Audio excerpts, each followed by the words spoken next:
Welcome to Reflections, a program where we discuss values and virtues for the transformation of the individual and the society in general. I am Father George Ehusani, and I have with me in the studio Dr. Lois Adams, a media practitioner. You're welcome, Lois. Thank you very much, Father. I have invited Lois to the studio for us today. We're in the season of independence celebration. So I'd like us to discuss Nigeria's 63rd independence. Where have we found ourselves? Some of us were born before independence, many of you were born after independence, and we have kept on talking of Nigeria as a potential. We have potential to be great. We have potential to be, we are the giant of Africa. We have potential to be very rich and prosperous. We have potential to be like Singapore, to be like Dubai, to be like Korea, South Korea. But our circumstances keep getting worse and worse and worse. What is your experience of Nigeria as member of the younger generation? What are your frustrations and what are your expectations and aspirations for Nigeria? Thank you very much, Father. Before I answer your question, I would like to tell Nigerians happy independence. Happy independence. 63rd independence. Yeah, Independence Day, where we are now, as a young, I'm still a young lady. Yes. Let me first of all say how inspiring my father, was while he was alive, when he told me many stories about independence from 1957 stroke 1960, 1963, when Nigeria became a republic, how Nnamdi Azikiwe became the Governor General first and became the ceremonial first president of Nigeria, from Azikiwe to others, Shehu Shagari and others. So it was very inspiring growing up as a child under my father. And hearing all those glowing stories. Exactly, hearing all those inspiring stories. That added a lot of values, to me while I was growing up. But my father has gone beyond, and I have grown up to a full adult, and not only growing up to a full adulthood, I also have seen younger people looking up to me, up to people like us, and I am really feeling disappointed because I have not really been mentored by our leadership, the leadership of Nigeria. I sometimes wonder why, how did these people make their ways to where they are? Those who are leading, how did they make their way to where they are? Exactly. Because of the stories you heard of Tafawa Balewa, of the Sardauna of Sokoto, Amadu Bello, of Zeki, of Mike Okpara. Yes. Your father told you stories about these people. Stories about these people. And, I'm still missing my dad, because with what I'm seeing, I used to have this mental clash. Is it that my dad deceived me? Or my dad just wanted me to grow up to become a responsible Nigerian? Or my dad knew what was it and he just decided to tell me some inspiring stories? But your dad would have added, your dad would have added that there was a disruption with the Civil War. Yes. Yes.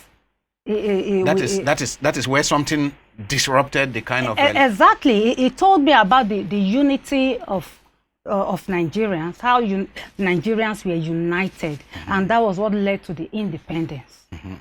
Then I am not saying that unity amongst Nigerians. I am not saying that force, that power amongst Nigerians. I am saying Nigerians who are ready to endure till death. Because a lot of things are happening in the society. Oh, the kind of commitment, the kind of determination that led to the independence. You are not seeing it now. I'm not saying it, They Father. are ready to endure till death. Yes, that is the country I am seeing at the moment.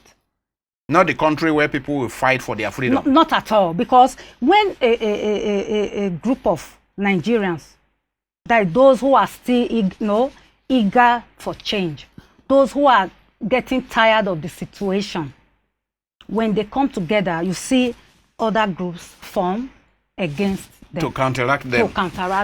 You had answers that wanted to get rid of police brutality. Exactly. And then other groups and crushed various it. Groups came and crushed it. Came and scuffled the whole process. So the stage we are now is a very hot stage. No unity of purpose. We don't. I really don't know where we are going from here, because when I look at those younger people looking up to us, I feel so sad.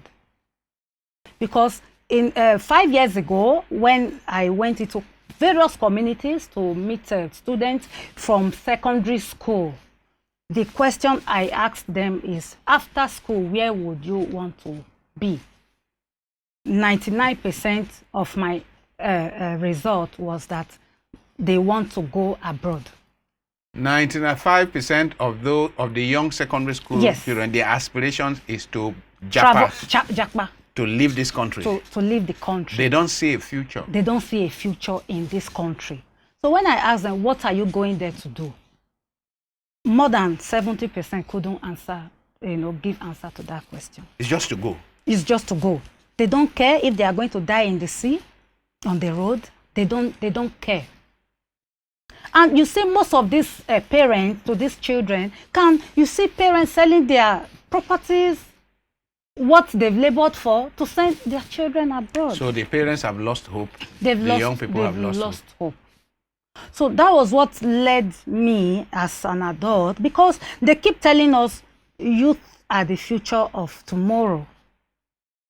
I have been in my 20s, I have been in my 30s, I'm in my 40s. And you have not seen that tomorrow? I have not seen that tomorrow of our dream. They continue to tell us youth are the future of tomorrow.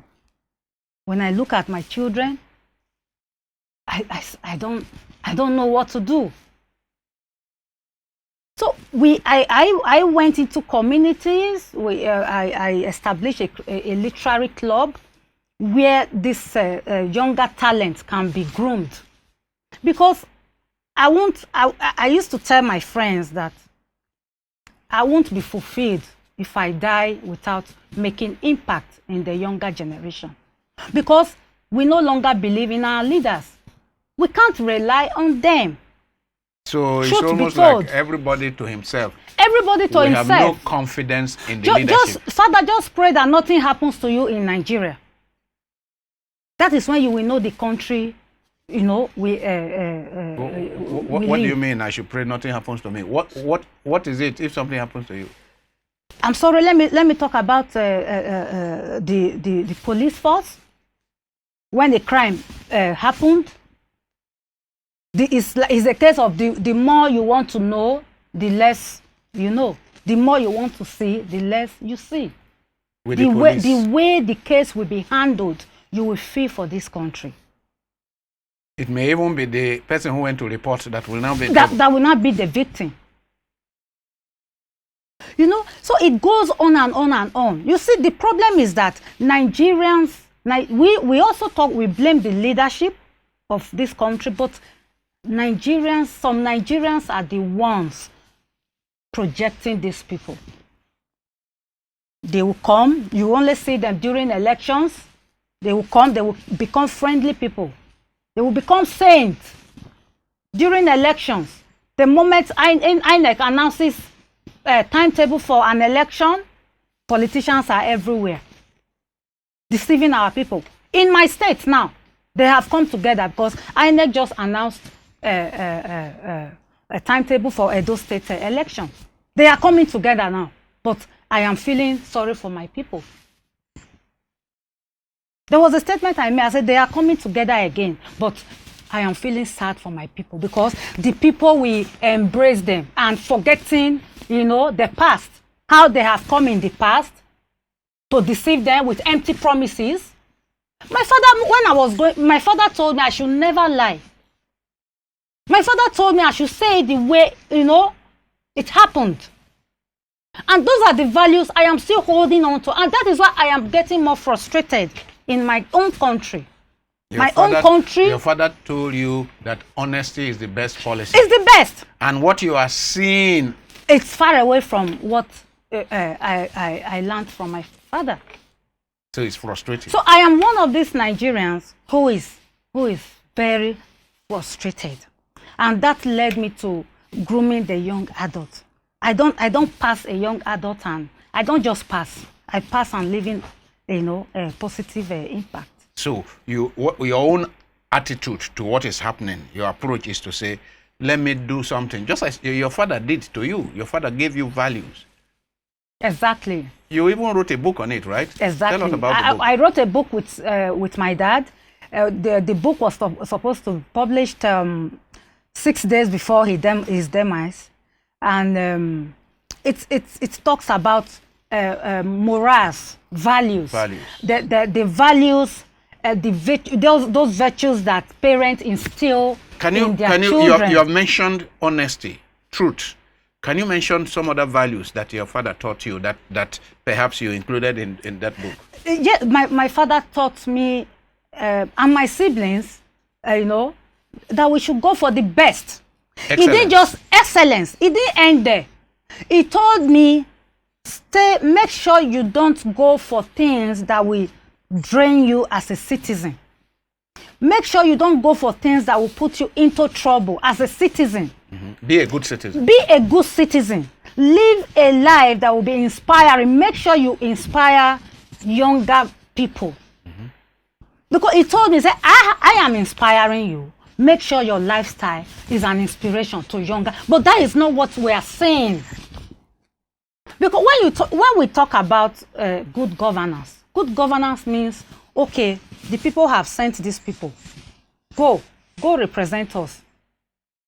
Be excellent in your dealings and give account. But today, when these people are sent to these corridors of power, they go there, they forget about the people they represent. So part of our challenge, or a major part of our challenge, is the quality of leaders we have. It's very poor. We don't have many people like your father. No, not at all. I can hardly see. Maybe you and a few others. Which is sad. If yes. Your father has passed away and you are not seeing many people who are inspiring like your father, yes, and whose lives are a lesson in integrity. They've all gone. I used to have, even while my father was alive, I used to have. But now I can't tell you in Nigeria, this is one leader that is my mentor. I don't.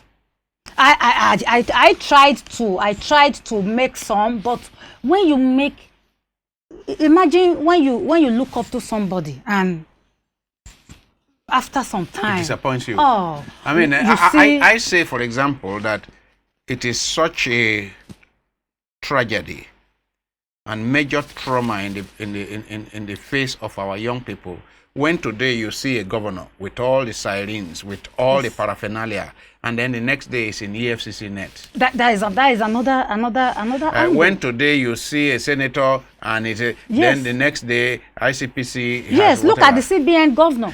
Today you have a CBN governor. Yes. The next day he is arrested. Like a chicken. And somebody was actually flinging handcuff. Yes. Somebody was flinging handcuff behind him. Yes. Yes. Then even today you see an EFCC chairman. Yes. And tomorrow he is detained for 3 months, no trial. Detention without trial. No information, nothing. That's not good for young people. It's not good for young people. The optics are terrible. You see them going into all manner of things in the society, drugs, you know. Yeah, I don't support those things. But if you are not strong enough as a Nigerian, you will go into those things. But I want to talk to young adults to retrieve their steps back to, you see, the the book of Proverbs, Proverbs chapter 29, verse 2 says, when the wicked rule, the people groan. But when the righteous are in authority, the people rejoice. Yes. It's our case, the case of a lack of righteous people, which is why we are groaning. Nigerians are groaning today. Yeah. The absence of righteous people in leadership. With what I have seen, with what I have grown up to see in the society, Father, I'm sorry to say, the righteous people are not ruling us, are not serving us. But the righteous people will come and serve. The righteous people serve. They don't lead. What we are having is we have a group of selfish and self-centered people who want to lead us to I really don't know. In fact, can we really call that leadership? They want to rule us. Because Yes. there's a big difference between ruling. In And, fact, and service. in fact, that passage of Proverbs 29 is very interesting. He says, when the righteous are in authority, the people rejoice. Rejoice. Then the next sentence says, but when the wicked rule, the people groan. So Yeah. the righteous exercise authority. Yes. The wicked, they rule The rule. like Yeah. like conquerors. Yes. Yes. Look at. There's this trending news of the late artist Mohbad. Yes. Father, I don't know if you have followed. If you see the I've seen some of the trends. comments, and I've seen I saw the the massive unity, the I togetherness. saw the massive rally that they had in Yes, Lagos. all over. Even there were some New rallies that York. were held outside the country. That is the kind of unity that we should have against this bad leadership. Now that you are talking about young people and the kind of unity we should have, I know that if it comes to entertainment, young people are there Yes. in their millions. Yes. Yes. But if NLC calls for a demonstration, public demonstration against one policy or the other, you don't see these young people. Why? No. Even the counterpart TUC is just joining. Yeah. This warning strike. Yeah. Beyond the present strike, but I know that when, for example, 2015, 16, 17, when Bring Back Our Girls demonstration, some responsible women called Yes, for yes. Bring Back Our Girls. How Yes. many people did we see joining them? That is true. That's That a is problem. true. That is a problem. It appears that entertainment is what really now attracts our young people. Yes, when an entertainer drops something on the social media, it trends. It trends But millions. nobody wants to talk about the leadership of the country. Should we not hold young people responsible for that kind of thing? I mean, if they are not interested in things like Bring Back Our Girls, they are not available to demonstrate, to protest, then in things like the conditions in the country and labor unions are calling for protest, the young people are not there in their millions. But then if something is happening about an entertainer, there are millions. So is life just about entertainment? Not at all. Not at all. So what can we do about that? You see, that is why I am still advocating that Nigerians are taking part of the blame. Yes, because Nigeria we grown, they complain, hardship, increase in prices, everything. Before I used to fill my tanks, but now for the past 4 months, I struggle to move and all that. But when it comes to coming together to talk, and that is where the politicians are capitalizing on our lack of cohesion. Yes, they know. Oh no, they are Nigerians. We are known for as patient people. So the moment Nigerians will stand up, wake up, how many can they kill? So Nigerians have to stand up for social change. Nigerians have to stand up to tell their representatives, no, what you have been doing, no, we are not sending you again. You are now an old man. You are now an old woman. give younger people the chance. When you think about the number, the age of the Tafawa Balewas, the Michael Okparas, the Amadu Bellos and the Awolowos, when you think of before even the Gowon, when you think of their age when they took over power, when they fought for independence, first of all, and when you think of their age and you think of people who are running our affairs today, and you say, you mean young people in their 30s fought for independence, and then young people in their 20s and 30s caused the coup of 1966-67, and then when democracy came, it became old people. Old people in their 70s. What's happening to young people? Are they sleeping? Are the young people sleeping? Because you see, they say power is not given, it is taken. It's taken, yes. So, if young people are saying, they say we are the leaders of tomorrow, I'm already 40, I'm already 45. But where were you? Because power is not given, it is taken. Yes, I also am a young person and I mingle with young people a lot. And I also tell them to participate in politics. They shouldn't do follow. They shouldn't follow them. They don't deserve it. They don't deserve us. They don't deserve our followership. The politicians, the established politicians don't deserve you. The younger people. They don't deserve the younger people. Yes. I tell them. Sometimes they say, Lois, you are stubborn. No. It's based on what I have gone through in my own country. I struggled it out. My saving grace, why I didn't jackpot, is because of my dad. May his soul continue to rest in peace.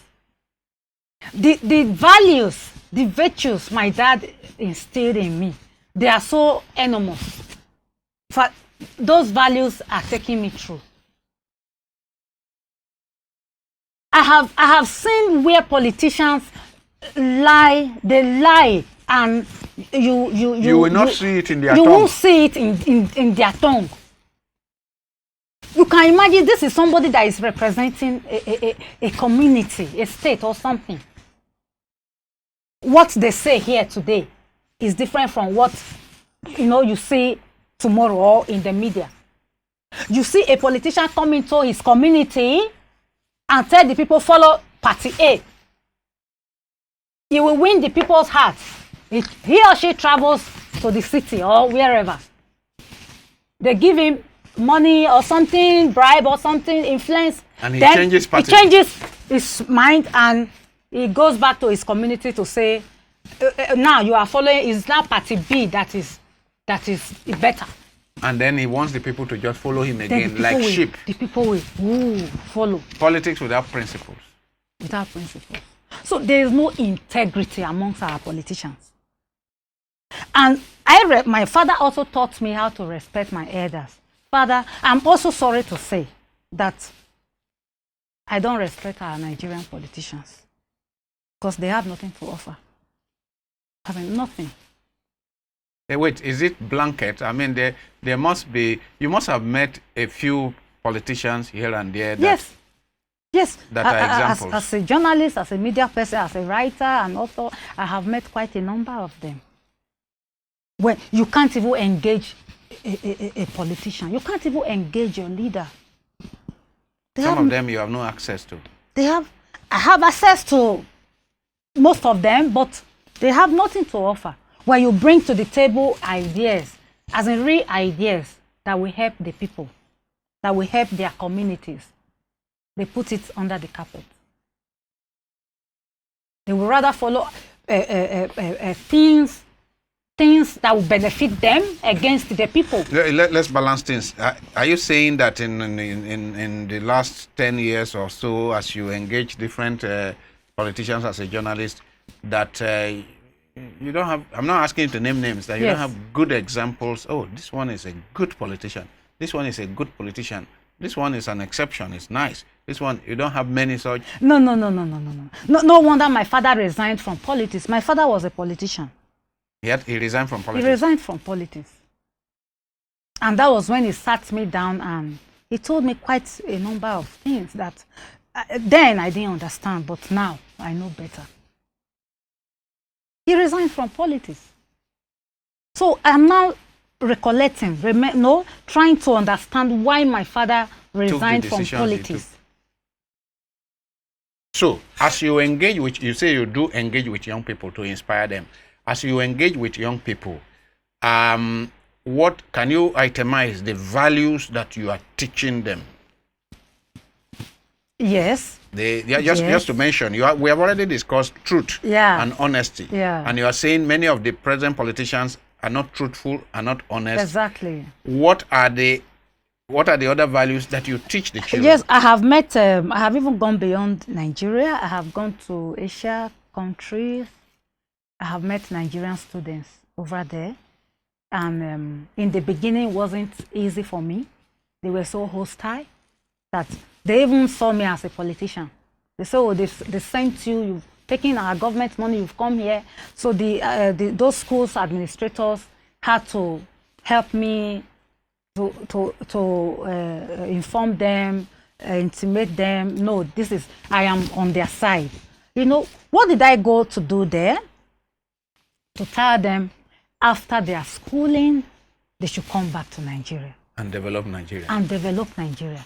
I tell them, if I had Jackpa, if everybody Jackpa, who will develop this country? If we young adults run away from the country, who will develop this country? Meaning these politicians will just be there. You will see an old man of 100 years, if some of them live up to that age, becoming,